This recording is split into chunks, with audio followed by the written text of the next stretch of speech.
وزیر خزانہ محمد اورنگزیب کہتے ہیں کہ سالانہ 20 کروڑ سے 50 کروڑ آمدن پر ٹیکس میں 0.5% کمی کا فیصلہ کیا گیا ہے۔ جائیداد کی خریداری پر ود ہولڈنگ ٹیکس کی شرح میں کمی کر دی گئی۔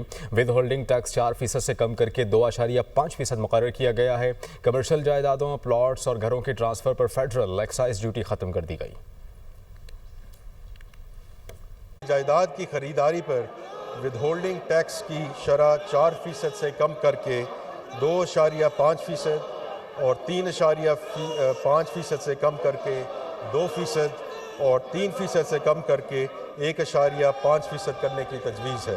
کنسٹرکشن کے شعبے کو مزید کم کرنے کے لیے کمرشل جائیدادوں، پلاٹس اور گھروں کی منتقلی پر گزشتہ سال عائد کی جانے والی 7% تک فیڈرل ایکسائز ڈیوٹی ختم کرنے کی بھی تجویز ہے۔ اسلام آباد کی حدود میں جائیداد کی خریداری پر سٹیمپ پیپر ڈیوٹی 4% سے کم کر کے 1% کرنے کی تجویز ہے تاکہ گھروں کی کمی کو پورا کیا جا سکے۔